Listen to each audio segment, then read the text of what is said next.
Kadang, jodoh datang dari arah yang tak pernah kita pikirkan. Kadang, takdir menempatkan kita pada jalan yang membuat kita bertanya, mengapa aku? Mengapa sekarang?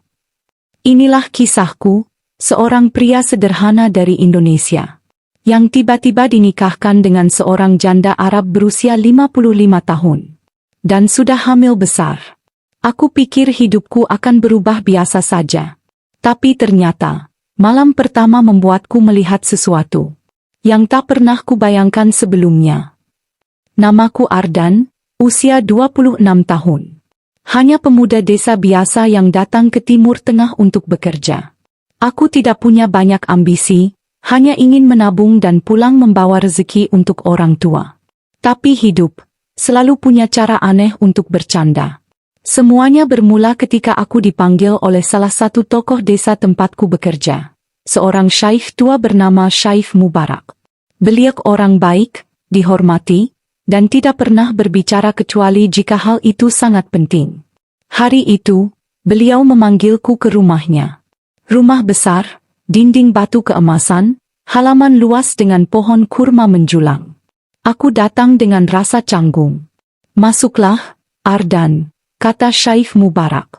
Kami ingin membicarakan masa depanmu. Aku langsung panik. Masa depan apa? Salahku apa? Atau aku melanggar sesuatu tanpa sadar? Tapi ternyata, bukan itu. Di ruang tamu yang sejuk dan wangi gaharu, aku melihat seorang wanita duduk di sofa. Usianya sekitar 55 tahun, kulitnya putih cerah khas Arab, wajahnya teduh dan dewasa. Rambutnya disembunyikan di balik kerudung satin. Matanya, tampak lembut namun menyimpan rasa lelah. Yang paling mencolok adalah perutnya. Sangat besar. Jelas sedang hamil tua. Namanya Maryam binti Khalid.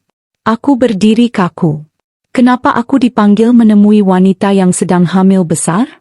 Syaikh Mubarak menatapku lalu berkata pelan. Maryam membutuhkan suami.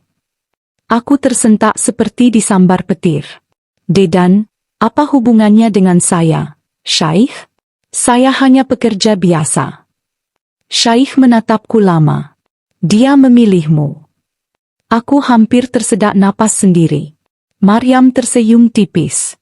Senyum yang sangat halus, seperti senyum seseorang yang sudah lama berhenti mempercayai kebahagiaan. Engkau baik, Ardan, katanya sangat lembut. Dan aku butuh seseorang yang bisa menjagaku, bukan hartaku. Aku semakin bingung. Kenapa aku? Kenapa wanita yang sedang hamil besar ingin menikah denganku? Dan apa maksud, bukan hartaku? Rasanya tak masuk akal. Syaikh Mubarak menjelaskan pelan. Maryam kehilangan suaminya 3 bulan lalu. Dia sedang hamil tua. Keluarga suaminya menolak mengakuinya karena masalah warisan. Dia butuh perlindungan hukum, dan suami yang bisa dipercaya. Aku perlahan paham. Ini bukan kisah cinta. Ini soal keamanan, hukum, dan kehormatan wanita di negeri asing. Tapi aku masih tidak percaya. Kenapa saya? Banyak pria Arab yang lebih baik. Maryam menatapku. Kali ini tatapannya jujur, langsung ke hati. Karena kamu tidak memandangku seperti beban. Aku tercekat. Kalimat itu sederhana, tapi rasanya sangat menyentuh. Lalu kalimat berikutnya membuatku diam lebih lama. Karena aku tahu, kamu tidak akan menyentuhku tanpa izin. Dan saat itu, aku benar-benar mengerti. Wanita itu bukan hanya hamil, dia juga terluka. Secara batin, secara emosional, dan mungkin, secara kehidupan. Aku menghela napas dalam. Aku bukan pahlawan. Aku bukan siapa-siapa. Tapi bagaimana mungkin aku menolak seseorang yang meminta perlindungan? Lalu, aku mengangguk. Tapi Syaikh, aku takut tidak bisa membahagiakannya. Syaikh Mubarak menepuk bahuku. Kamu hanya perlu menjadi lelaki yang jujur. Beberapa hari kemudian, kami menikah. Rumah Maryam sangat luas, megah, tapi kosong seperti tidak punya jiwa. Banyak ruangan tidak terpakai, lampu redup, dan udara seperti berhenti mengalir. Hari pertama aku tidur di kamar berbeda. Maryam tidak memaksaku apapun. Dia bahkan terlihat canggung di dekatku. Namun ada satu hal yang selalu membuatku bingung. Maryam selalu memperlakukanku dengan hormat yang berlebihan. Ardan, apakah kamu butuh sesuatu? Ardan, apakah kamar kamu cukup nyaman? Ardan, apakah aku terlalu menyulitkanmu? Padahal akulah suaminya, setidaknya secara hukum. Tapi dia memperlakukanku seperti tamu. Setiap malam, aku mendengar dia berdoa lama sekali.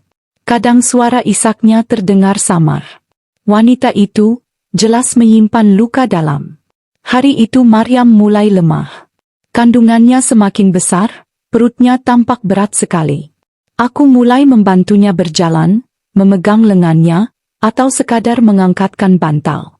Sampai suatu malam, Maryam mengetuk pintu kamarku dengan pelan. Ardan, bolehkah kau menemaniku malam ini?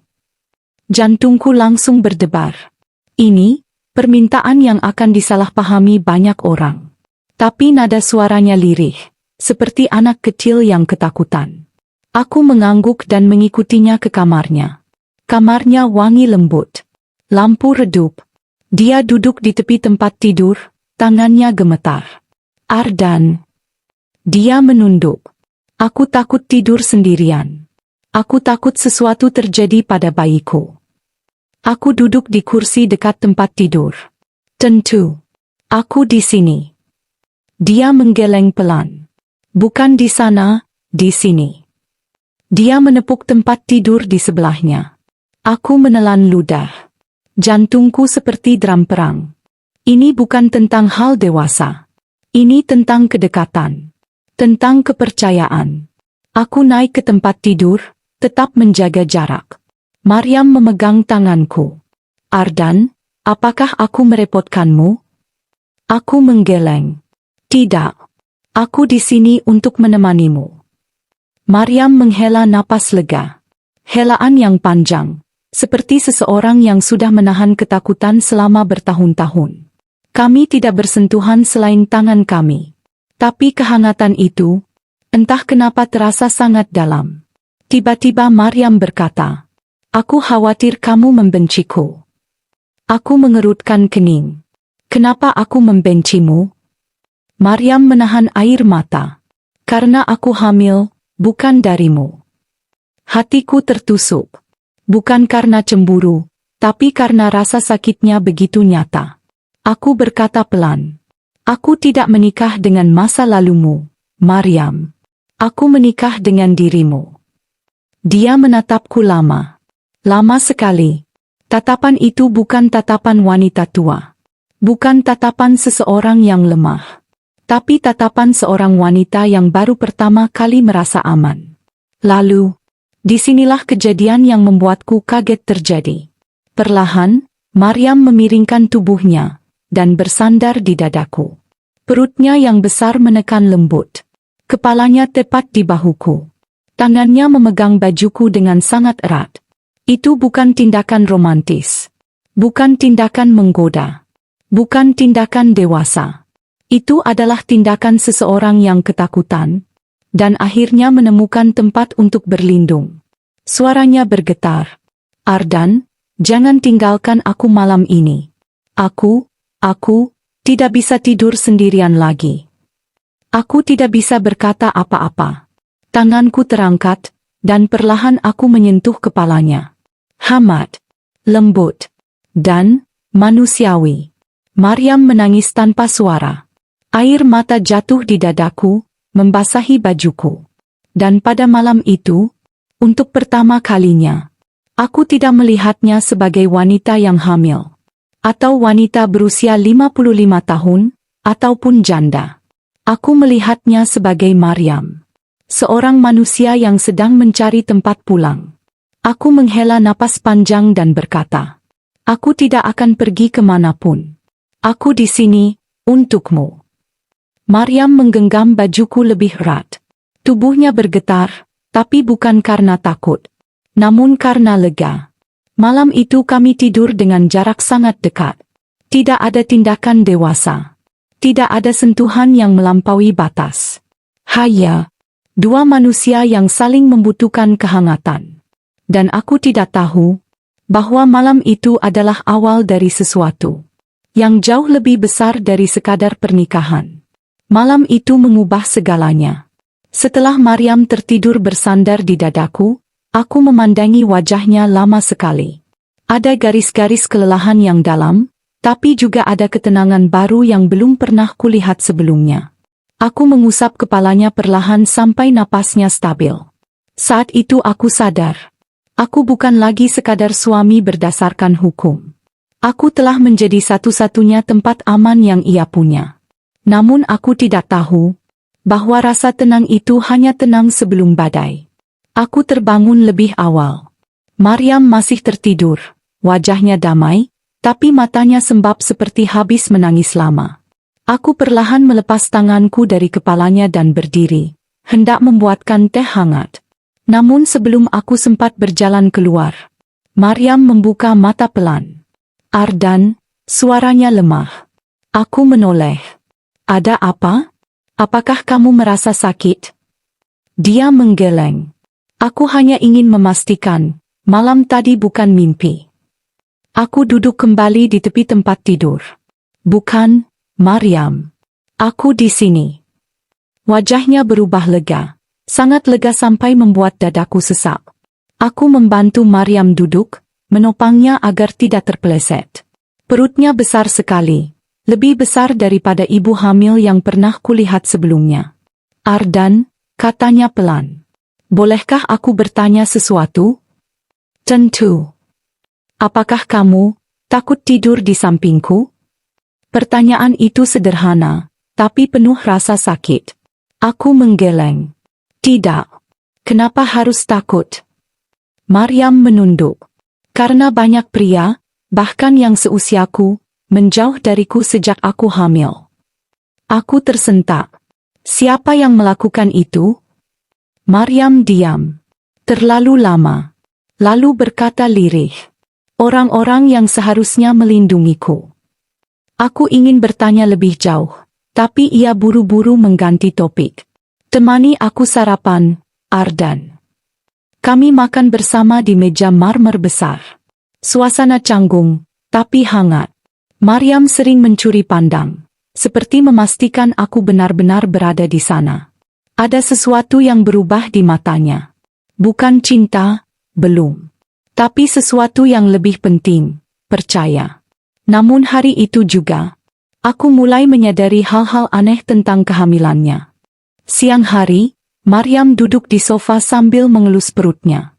Aku duduk menemaninya sambil mengupas buah. Tiba-tiba, perutnya bergerak sangat kuat. Terlalu kuat. Sampai-sampai selimut tipis yang menutupinya ikut bergeser. Aku kaget. Apakah itu normal? Maryam tersenyum samar. Bayiku, sangat aktif. Tapi gerakannya terasa aneh. Seperti bukan hanya tendangan. Seperti ada 2, 3, atau lebih gerakan berbeda di dalamnya. Maryam, apakah dokter bilang sesuatu? Maryam mengalihkan pandangan. Tidak ada yang perlu kau khawatirkan. Tapi aku tahu dia berbohong. Ada sesuatu dalam tatapannya. Tatapan orang yang menyembunyikan sesuatu untuk melindungi orang lain. Aku tidak ingin memaksanya bercerita. Tidak hari itu. Dia masih terlalu rapuh. Namun rahasia itu akan terbongkar lebih cepat dari yang kukira. Malam kedua setelah kami tidur bersama, Maryam tampak lebih tenang. Ia meminta aku menemaninya lagi. Kali ini dia tidak malu. Bahkan dia memintaku duduk lebih dekat. Ardan, katanya sambil menatapku.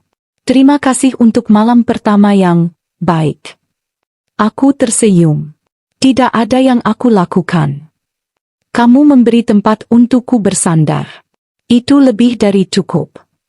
Kami tidur berdekatan lagi. Maryam memegang lenganku seperti memegang tali penyelamat. Sekitar tengah malam, aku terbangun karena mendengar napasnya berubah. Berat. Tidak teratur. Lalu, Ardan. Maryam menjerit, memegangi perutnya. Aku langsung duduk panik. Ada apa? Kontraksi. Maryam menggeleng cepat.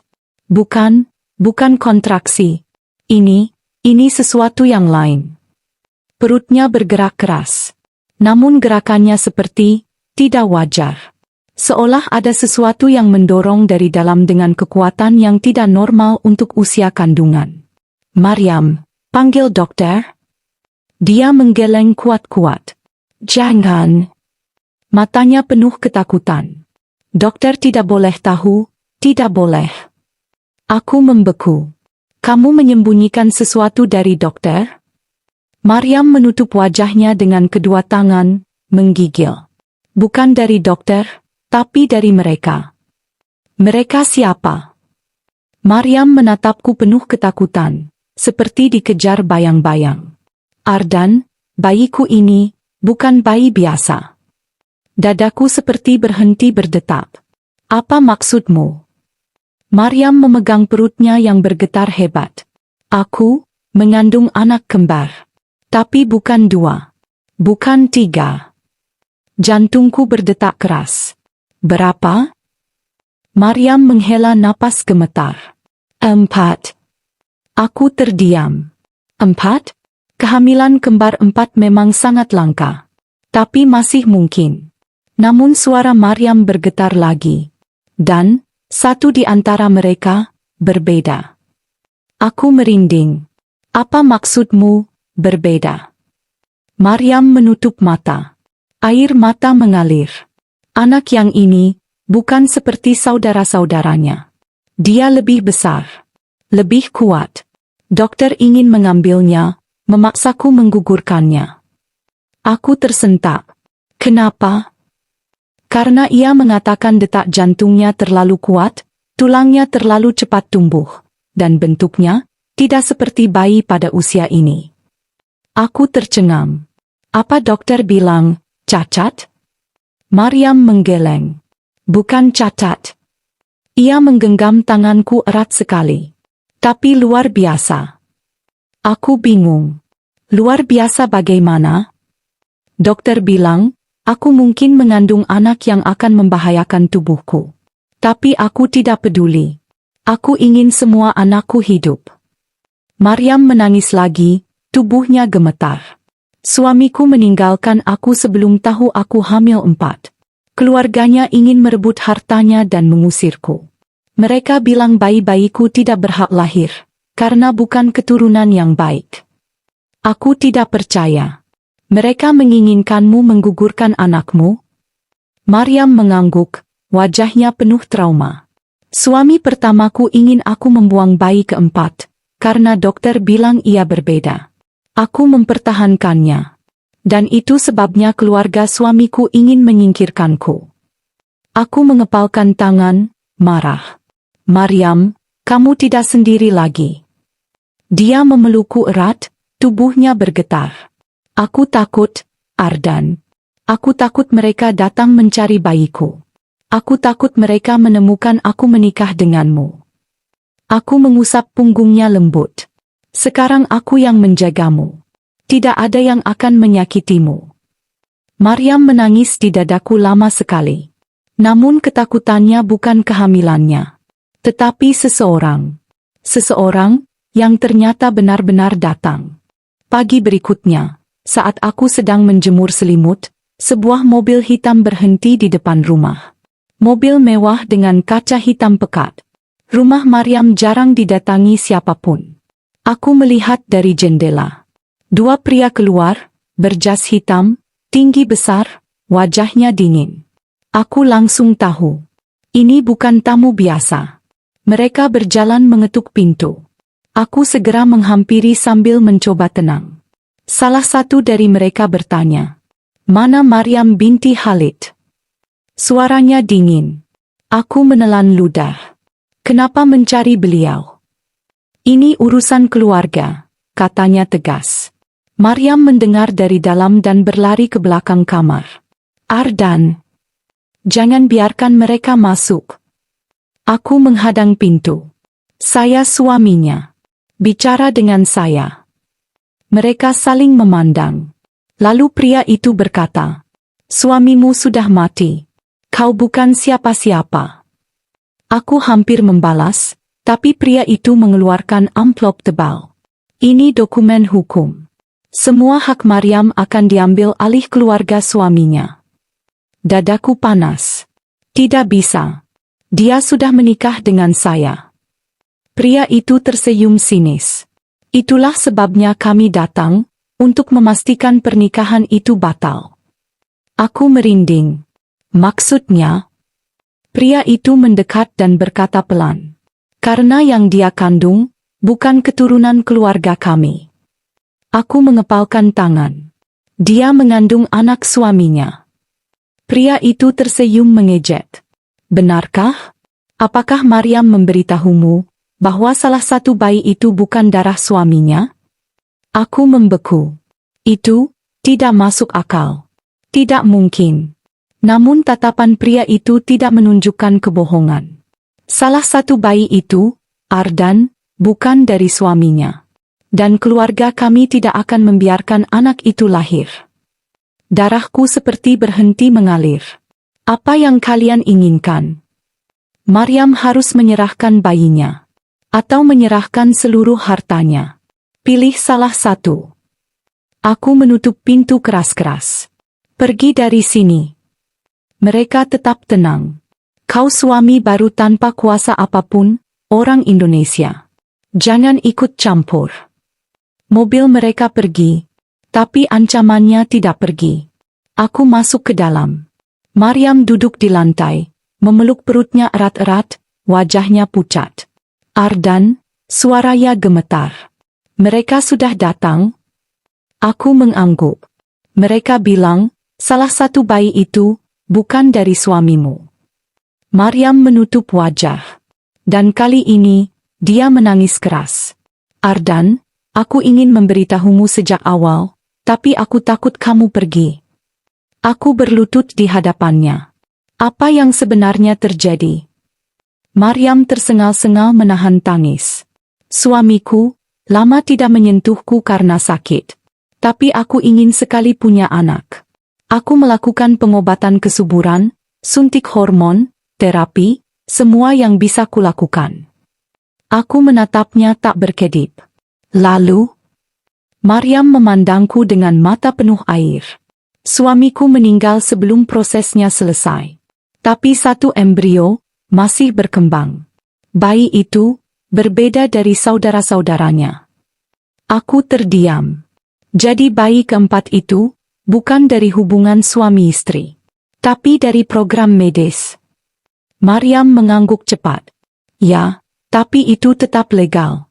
Dokternya tahu. Tapi keluarga suamiku ingin membatalkannya. Mereka ingin menghapus keberadaan bayi itu karena dianggap aib." Aku memijit pelipis. "Lalu apa hubungannya dengan pernikahan kita?" Maryam menatapku lama.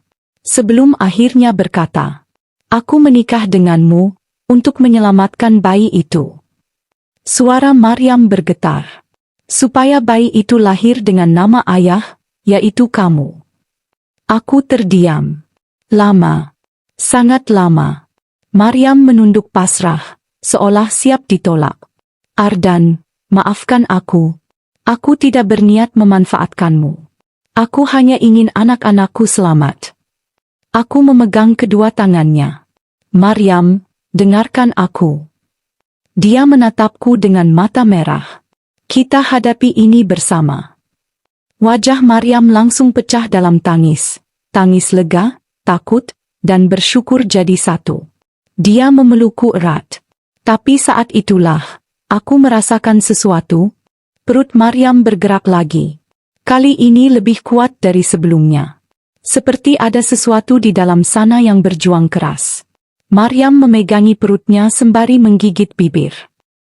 Ardan, bayi itu, yang berbeda, dia semakin kuat." Aku menahan napas. "Seberapa kuat?" Maryam memandangku dengan wajah pucat. "Kadang, aku merasa dia mencoba keluar sebelum waktunya." Aku menelan ludah. "Maryam, apa kamu yakin bayi itu aman?" Maryam menggeleng, air mata mengalir lagi. Tidak, Ardan, aku takut. Ia menggenggam bajuku. Aku takut bayi itu lahir sebelum kita siap. Dan aku tidak tahu bahwa ketakutannya itu akan menjadi kenyataan. Sangat segera. Masa depan Ardan Maryam. Siap kapan saja. Malam itu terasa lebih panjang dari malam-malam sebelumnya. Sejak kedatangan dua pria misterius itu, rumah menjadi sepi dengan cara yang menegangkan. Sunyi yang membuat jantungku berdetak 2 kali lebih cepat setiap kali ada suara kecil. Maryam duduk di ruang tamu sambil memegangi perutnya yang besar. Aku bisa merasakan ketakutannya dari napasnya yang tidak stabil. Aku duduk di sampingnya. Maryam, kita harus bicara soal rencana kita. Keluarga suamimu jelas tidak akan berhenti. Maryam menatapku kosong, seolah pikirannya jauh entah di mana. Ardan, aku takut melahirkan. Aku takut sesuatu terjadi sebelum waktunya. Aku mengangguk pelan. Aku tahu. Kita perlu ke dokter lain. Yang tidak bekerja sama dengan keluarga itu. Kita perlu pendapat kedua. Maryam menggenggam tanganku. Ardan, kalau aku tidak selamat, jaga anak-anakku. Aku langsung memotong. Jangan bicara begitu. Kamu akan baik-baik saja. Tapi dokter bilang tubuhku terlalu lemah untuk kembar 4. Apalagi bayi keempat, dia tidak tumbuh seperti bayi biasa. Suaranya gemetar, penuh ketakutan. Aku janji aku akan menolongmu. Aku tidak akan membiarkan apapun terjadi padamu atau bayi-bayimu. Maryam menutup mata, air mata jatuh lagi. Dan saat itu, suara dentingan terdengar dari pintu depan. Tok, tok, tok. Tidak keras, tapi cukup membuat Maryam terlonjak. Ardan, mereka kembali. Aku berdiri perlahan, tubuhku tegang. Aku berjalan ke pintu dan mengintip lewat lubang kecil. Namun kali ini, bukan pria berjas hitam, melainkan seorang wanita tua berjilbab hitam. Wajahnya pucat, sorot matanya tajam namun sedih. Dia berdiri sendirian sambil menunggu. Aku membuka pintu sedikit. Siapa Anda? Wanita itu menunduk. Aku, ibunya suamimu. Maryam langsung memegangi mulutnya. Ardan, jangan biarkan dia masuk. Wanita itu mengangkat tangan. Aku datang bukan untuk menyakitimu, Maryam. Aku datang karena aku tahu keluargaku sedang melakukan hal yang jahat. Aku terdiam. Maryam juga terdiam. Wanita itu tampak tulus, atau mungkin sangat lelah. Bolehkah aku masuk sebentar? Suaranya lirih, seperti seseorang yang tidak punya banyak waktu. Aku memandang Maryam. Ia menggeleng keras. Aku memandang wanita tua itu. Matanya berkaca-kaca. Anakku sudah meninggal. Dan keluargaku terlalu haus harta. Aku tidak ingin cucu-cucuku menjadi korban. Maryam menahan napas. Tiba-tiba tubuhnya bergetar lagi. Mungkin karena ketakutan. Mungkin karena perutnya bergerak terlalu kuat sejak tadi. Aku akhirnya mempersilakan wanita tua itu masuk. Wanita tua itu duduk perlahan di kursi. Maryam duduk jauh. Napasnya masih tercekik. Wanita itu memandang perut Maryam lama sekali. Maryam, aku tahu kamu mengandung 4 anak. Dan aku tahu keluarga kami ingin mengambil hartamu. Tapi yang tidak mereka tahu, dia menelan ludah, adalah kenyataan bahwa aku menyuruhmu mempertahankan mereka. Maryam mengangkat wajah, terkejut. Aku tidak percaya Anda masih peduli. Bagaimanapun juga, kamu adalah istri anakku. Dan anakmu adalah darah daging keluarga kami. Bahkan yang berbeda itu. Maryam terisak. Aku takut bayi itu tidak diterima. Wanita tua itu mendekat. Untukku, semua bayi adalah anugerah. Bahkan jika berbeda. Bahkan jika istimewa. Namun Maryam menunduk. Tapi dokter bilang, bayi itu akan membahayakan tubuhku. Dan keluarga Anda ingin dia. Wanita itu mengangkat tangan menghentikan. Itu bukan perintahku. Itu keputusan saudara-saudara iparmu yang rakus. Mereka takut bayi itu lahir dengan kondisi istimewa yang bisa membuat mereka malu. Mereka ingin menyingkirkanmu sebelum kehamilanmu diketahui masyarakat. Aku mengepalkan tangan mendengarnya. Wanita itu memandangku. Kau, suami barunya? Aku mengangguk.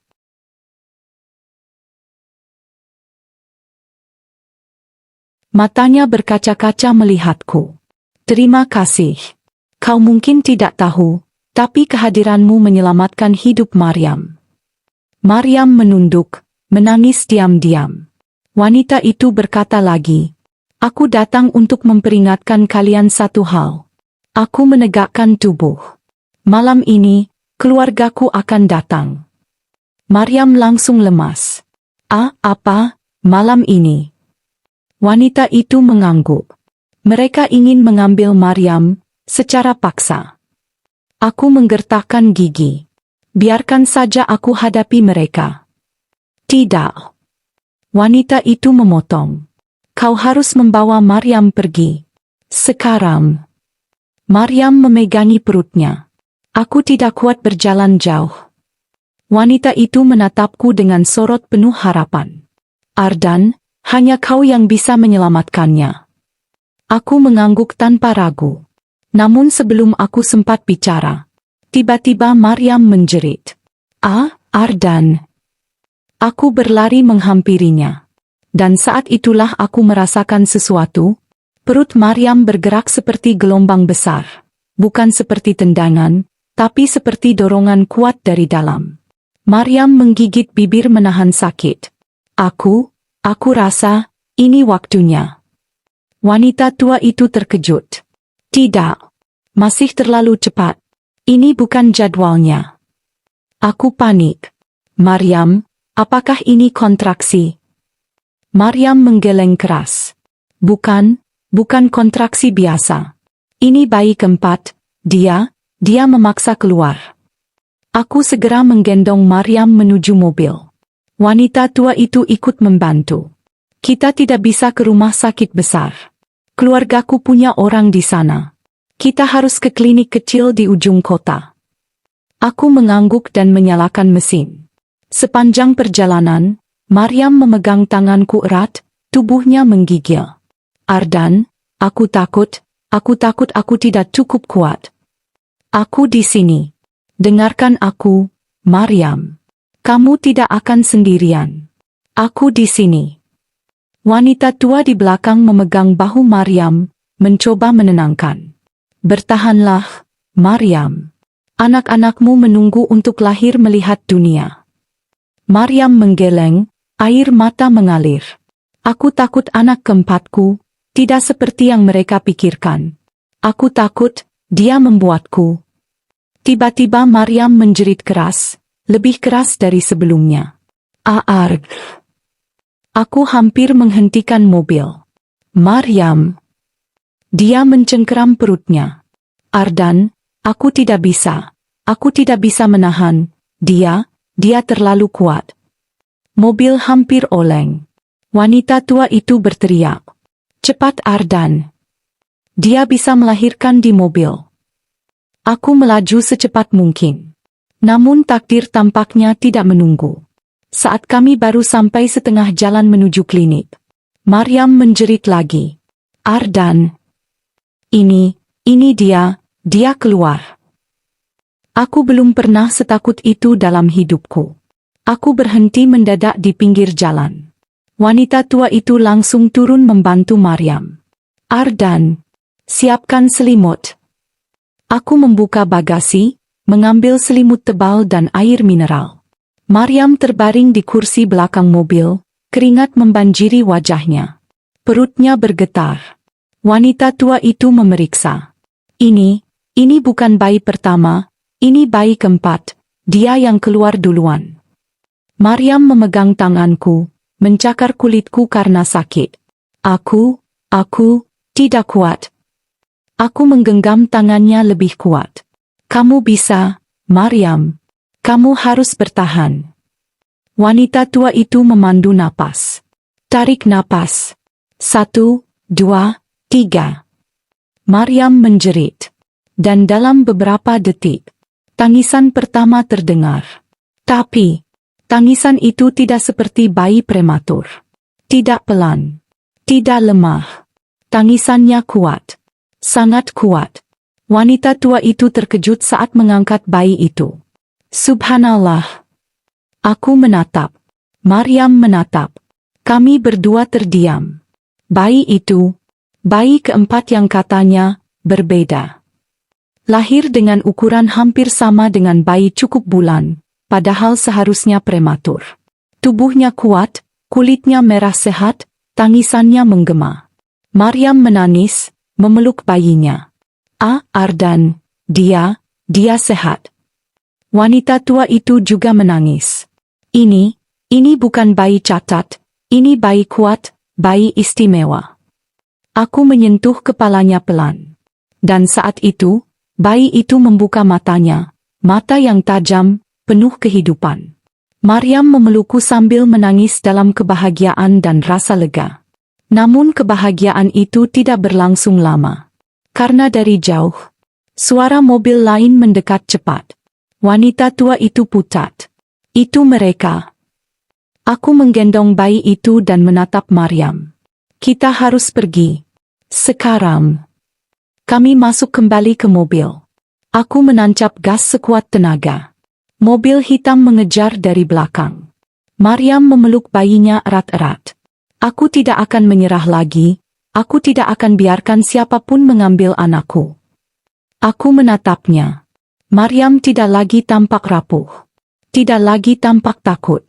Dia tampak seperti seorang ibu yang akan melindungi anaknya sampai mati. Dan aku tahu tugasku baru saja dimulai. Wanita tua itu berdoa sambil menahan tangis.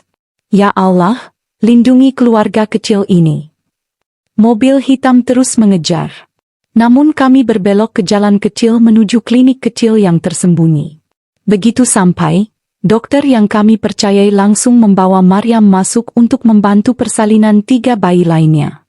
Aku menggendong bayi keempat itu, tubuhnya hangat dan kuat. Bayi itu menggenggam jariku.